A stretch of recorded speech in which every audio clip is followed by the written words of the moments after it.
Okay, so good morning and welcome to the latest edition of Procurement Pulse. As always, a little bit of housekeeping first. All cameras and microphones have been disabled and this webinar is being recorded. Your name may be visible, but we do edit this after the show and we upload it onto our YouTube channel. So please check that out at KCS Procurement Services. So I'm Richard, one of the direct channel team here at KCS Procurement Services. Firstly, welcome back, NJ. He's been off for a while, but he's back with us now. We missed you a lot in the last edition, NJ. So what's on today?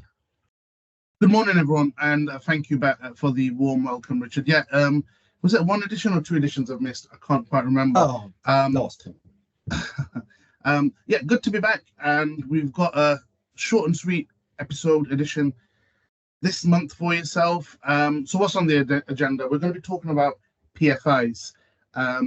And what they entail, how we can support the public sector with our solutions. And we're going to have our usual Q&A session. So thanks to those who dropped in a few questions already. We'll be talking about what's happening on next month's edition and a bit of information out of our little road trip that me and Rich are going on at the beginning of next month. So this whole edition is off the back of a headline on the BBC that we sort of had a discussion about, and it was a bit of an eye-opener. The headline read, PFI contract makes school pay thousands to cut grass, which is definitely something that sort of makes you raise your eyebrow a little bit. I thought maybe this can't be right. We work within the public sector, what's going on? So we thought we'd do a bit of an investigation and try and give more about what's going on and address the situation a little bit, so to speak, and hopefully you'll have a better view as to what PFIs are and what solutions help is out there in the form of frameworks. So what is a PFI? In its sort of fundamental level, it's PFI schools are schools that are owned and managed by the private sector, and they have a contract put in place which manages all sorts, maintenance, provision of new goods, etc.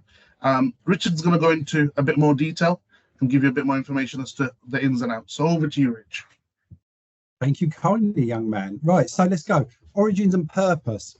So private financial initiative, the PFI, schools were introduced back in the 1990s. Now, the primary idea behind it was that the private sector would fund and construct and maintain the school buildings. But in return, because there's always an in return bit, the private sector would operate under long-term contracts. And these typically could be between 25 and 30 years. So very, very long contracts. Now, the goal behind it was to provide schools with new facilities and improve educational standards. That was the premises of the whole thing of the PFI. So how does a PFI school work? So under the PFI contract, the private contractor is responsible for building or refurbishing school facilities.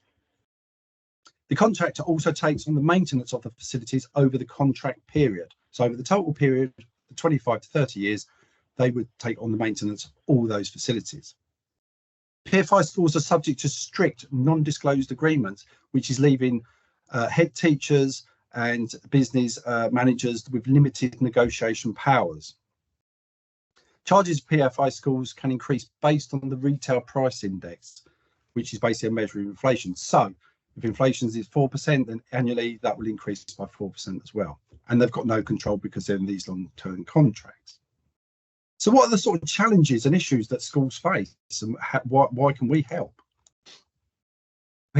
Because their schools are locked into these lengthy contracts, it makes it very difficult to negotiate new terms or control the costs. When the contracts end, maintenance responsibility shifts back to the school.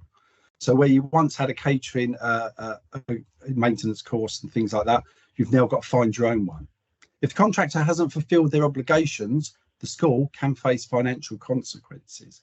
Again, it's things like if you needed new windows in your classroom and they haven't got round to it yet, now the contract's ended, you're now responsible for getting those windows replaced. So what sort of services are we talking about that they provide? Well, it's things like, as I said, cleaning, catering, IT hardware, cutting the grass, as MJ's alluded to. All those sort of things are taken on by the public sector. Since 2010, PFI charges have surged by 25% in real terms, which is really leading to cuts in essential services and staffing within the education sector.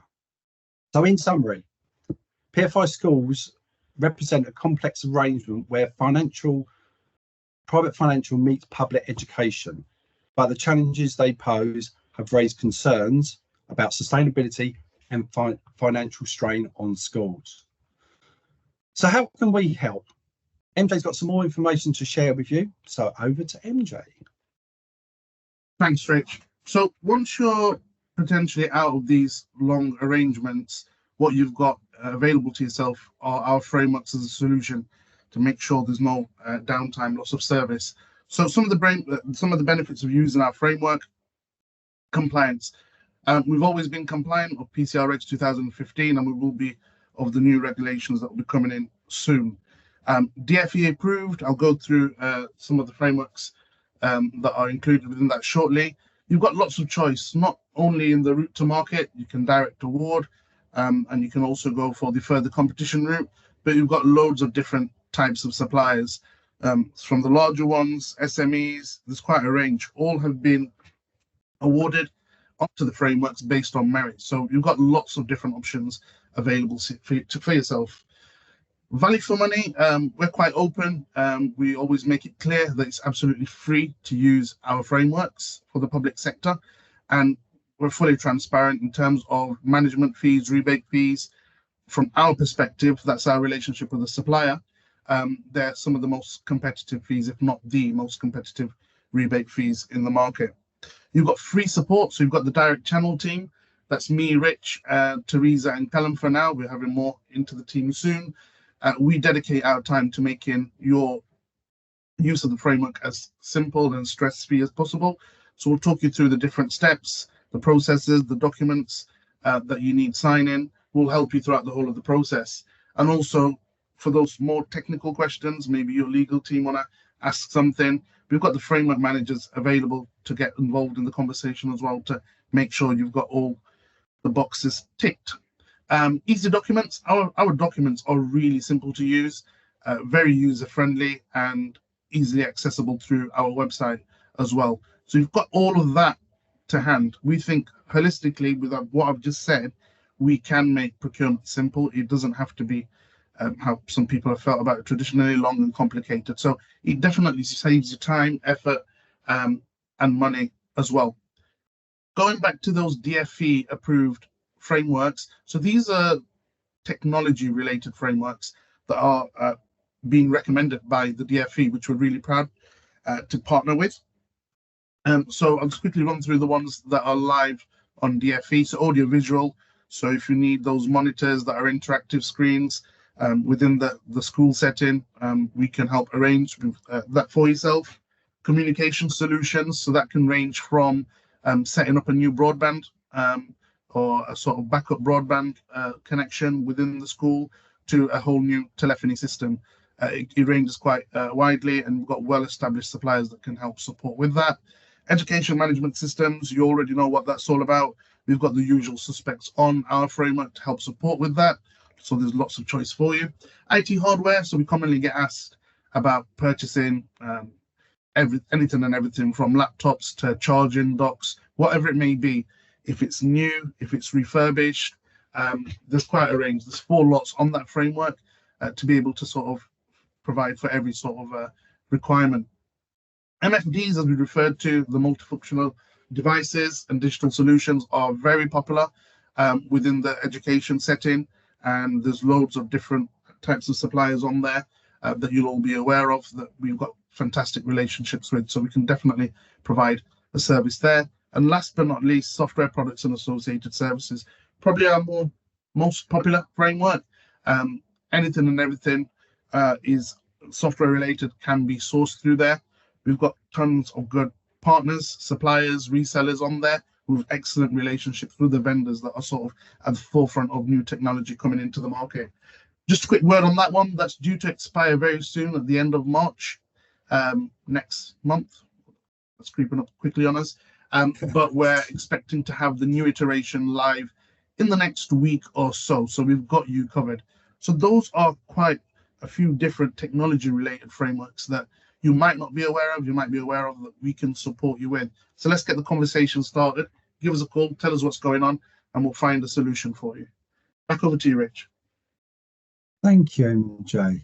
Okay, so some Q&A. So we've had some questions in. Now, this is the bit where I like, because I'm just going to sit here and ask MJ some questions. Hopefully, he's very knowledgeable in our frameworks. So the first one here is, are frameworks free to use, and how do you make your money, or how do we as a company make our money? Yeah, nice, easy one. I quickly touched on this a little bit earlier. They're free to use for the public sector, and we get a rebate fee, a management fee from the suppliers. And as I mentioned earlier, it's probably the most competitive in the market. So we can definitely make this transaction very, very much so good value for money for you. Thank you. Another one we've got here. So what other frameworks are more geared towards the sort of education sector? What other frameworks can you mention? There's quite a few. The ones I mentioned were technology related, but there's others. Records management is an emerging framework in my eyes. So cloud-based solutions for storing those sort of documents that you maybe had in a storage box, which is sort of becoming a thing of the past. You'll find a solution available to yourself. We've got grounds maintenance. That was the whole reason we talked about PFIs today, was back off that headline. So we've got that, and that's quite a popular one within schools. We've got newer ones that have been about to be released. So the imminent playground is one that we're sort of excited about. It's not just the sort of provision of new playground settings, but also the maintenance, the inspection, and what have you, which we're looking forward to. And essential frameworks such as catering and cleaning, we can definitely support you with. So get in touch. Like I said, get the conversation started. If you are in these arrangements which are about to expire and you're not too sure what the next steps are to find a solution, make sure there's no downtime. Give us a call. We'll help you with the next steps and make sure you've got everything that you need. So basically the message there is, if you've got any of these requirements, or you think you might need these requirements, if your contract's due to expire, contact one of the team. Pretty much. Yeah, I thought I'm answering the questions, Rich. Well, I'd like to have my little go. Right, last one here for you, my friend. Right, can us as an organisation help run further competitions for schools? Because obviously we know that sometimes the infrastructure within a school, they haven't always got the right people. Is that something we can support with? Yeah, absolutely. From our conversations, our experience, we found that you can't sort of circle all schools under one category. You'll have independent schools that might not have anyone that's sort of designated a task for procurement, and then you'll have those sort of multi-school academies, trusts that have 50, 60 different locations across the country, and they might have a business manager that looks at that type of role. So what we say is, we've got a solution for everyone. We will get as involved as you need us to. So for that school, for example, which may not have a person allocated to the task, we can get involved in the sense we've got a sister company called Lifecycle Management Group, and they can run the whole further competition piece for yourself. So they can do a deep dive as to what's required, and give you a sort of price, a basis as to how long things will take, and help you with that throughout the whole procurement exercise. So that's good in terms of having options available to yourself, because we know time isn't always something that organizations have, and sometimes the personnel aren't there to run that whole exercise. But from the other end of the scale, we're more than happy to support with documentation only, for example. So if you're experienced and you've ran these sort of exercises before, we're more than happy for you to use your own documentation, as long as you reference the framework, and we'll provide templates that you might need, definitions and interpretations, that sort of thing. So we'll get as involved as you need us to, but yeah, we believe we've got a solution for all. So yeah, hopefully that answers the question. Yeah, that's been perfect. Thanks very much for all the questions as well. If you've got any more, obviously drop us an email and we'll obviously answer them as best we can. It's almost like this has been scripted, because next month we've actually got a guest from the Life Cycle Group. Leslie hopefully is going to be joining us next month to talk about further competitions and life cycle management and how they, what the benefits are of it and how they can support your organisation, hopefully going forward. So look out for that next month, which will be obviously the 20th of March at 11 AM live. Now then, some exciting news. Back over to MJ for the last little bit of the show. Thank you. So yeah, the boys are going on a road trip. And when I say the boys, it's just me and Rich. So we'll be visiting Birmingham NEC and exhibiting at the Procurement Expo on March the 12th. So if you are in the locality or visiting anyhow, please do come over to stand 20, which is in Hall 9, I believe, and say hello. We'll be glad to sort of have conversations to discuss different routes that we can support you. But it's going to be an exciting one with all the new information being provided. So do keep us in mind, and hopefully we'll see some of you there. So all that's left to be said is do get in touch. Hopefully the information provided today is of some use to you. Those are the usual ways to get in touch. LinkedIn, our telephone numbers and email addresses are there. As always, you can download all of the user guides, the content on our website, which is procurementservices.co.uk. So yeah, that's everything for today. It's been short and sweet, hopefully, and do get in touch. We'd love to get in position where we can support your organisation. So keep your finger on the pulse. The Procurement Pulse. Thank you. Thank you.